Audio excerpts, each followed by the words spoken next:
The forest had always been kind to Ikenga. It gave him game when his family needed food, shaded him from the punishing sun, and provided paths only he could navigate. But on this fateful evening, as he tracked an antelope deep into the woods, the forest held something different, something unnatural. He saw it there, half buried beneath a tangle of roots. A golden mask.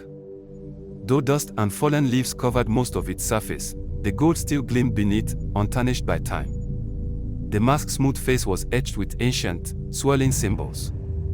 Its hollow eyes seemed to stare at him, waiting. A shiver crawled up his spine. The forest around him had gone silent.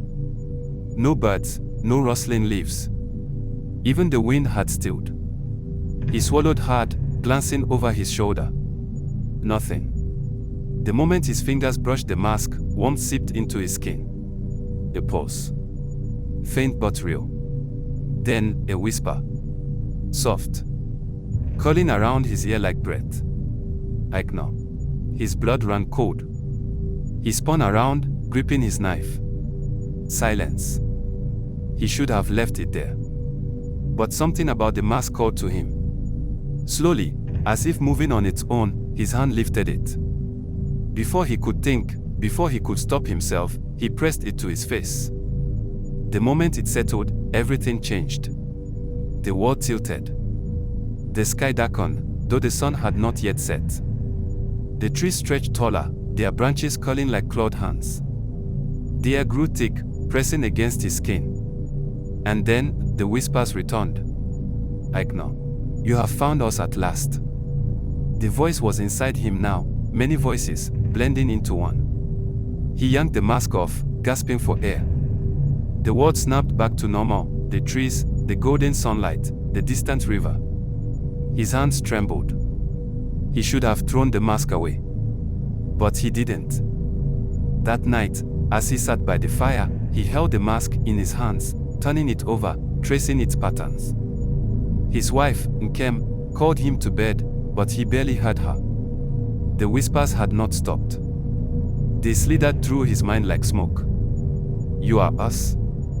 And we are you? At dawn, he went to the river to wash. As he leaned over the water, his breath caught. The reflection staring back at him was not his own. His jawline was sharper, his eyes deeper, his skin smoother, too perfect. A sick feeling curled in his gut. He touched his face. The reflection mimicked him perfectly. And then, just for a moment, it smiled. Even though he had not moved his lips. He stumbled backward, his breath ragged.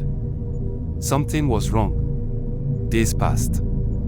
His strength grew. His senses sharpened. He never missed a shot while hunting. The villagers whispered about his unnatural skills. But something else was happening. One evening, Ikenga touched his face and frowned. Your eyes, she murmured. They feel different. She was right. He could feel it. The changes. The whispers. The reflection in the water no longer belonged to him. That night, as Ikenga lay beside his sleeping wife, the whispers became clearer. You are ours. But we will not take you alone. A chill wrapped around his spine. Bring us another. His breath caught. Another.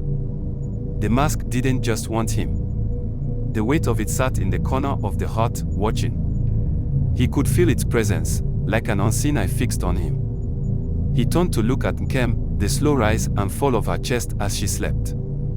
His children lay in the next room, their soft breaths barely audible. The mask wanted them. His stomach twisted. No. He wouldn't do it. He grabbed the mask and stormed outside, heart pounding. The firelight flickered as he stared at the cursed thing in his hands.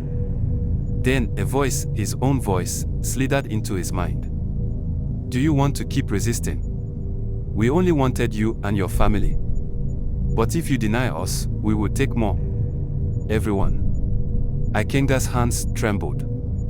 He had to get rid of it. With a sudden burst of rage, he threw the mask into the fire. The flames roared, but the mask did not burn. Instead, the fire turned black. A thick, Shadowy smoke rose into the air, twisting and writhing like living things. The ground trembled beneath him. And then, a deep, bone-chilling screech ripped through the night. The village woke. Screams rang out. Something was happening. Something terrible. Ikenga ran back into the hut just as Nkem bolted upright. Ikenga. Where is Obinna? His stomach dropped. Their son. He wasn't in bed. Rushing outside, his heart pounded as he searched the darkness. The villagers were screaming, pointing toward the forest. Ikenga followed their gaze and froze. Obinna stood at the edge of the trees.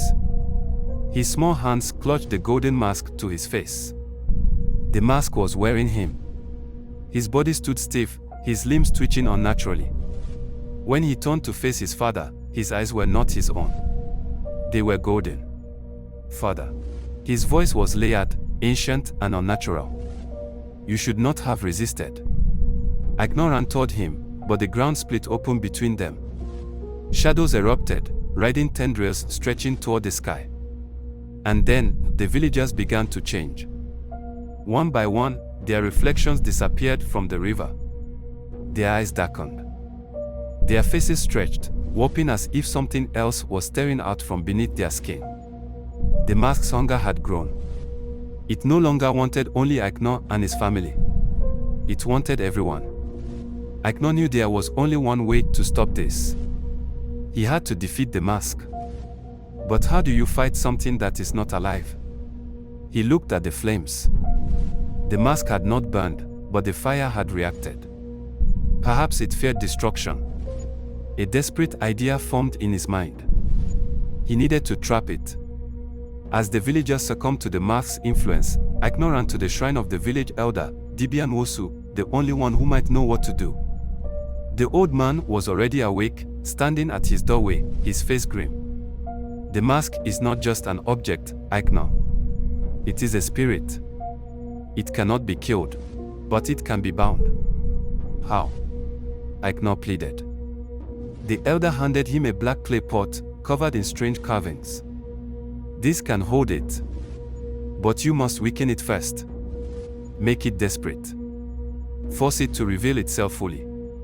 Ikenga's mind raced. Make it desperate. And then he understood. The mask fed on fear, on surrender. It spread its curse when people gave in to it. He had to make it feel powerless. He turned and sprinted back toward the cursed forest. The villagers were almost gone, their faces twisted, their bodies no longer human. Obinna stood in the center, the golden mask still clinging to his face. Ikenga stepped forward, heart pounding. I am not afraid of you, he said. The mask laughed. You should be. Darkness erupted from the earth, coiling around him. The mask was trying to consume him. Ikenga clenched his fist and stepped forward anyway. You are nothing. The mask screamed. The more he resisted, the more it weakened. It had never needed power, it needed willingness. Without fear, without submission, it had no control. Obinna collapsed. The mask tumbled from his face. Now. Ikenga grabbed the cursed thing and shoved it into the clay pot. The moment it touched the surface, everything shook. The sky cracked open. A howl of rage erupted as the mask fought, twisting and writhing inside the pot. But the carvings held. And then, silence. The villagers returned to normal. Their eyes cleared. Their reflections rippled back into the river. Obinna gasped, sitting up. It was over. Ikenga fell to his knees, breathing hard. The mask was gone. Or so he thought. The mask waits the village never spoke of that night again. The clay pot was buried deep beneath the shrine, locked away where no one would ever find it. Years passed. Ikenga grew old. Obinna became a man. But legends say that, sometimes, when the wind is still and the river runs silent, a whisper can be heard. A voice. Calling a name. Waiting. For someone to listen.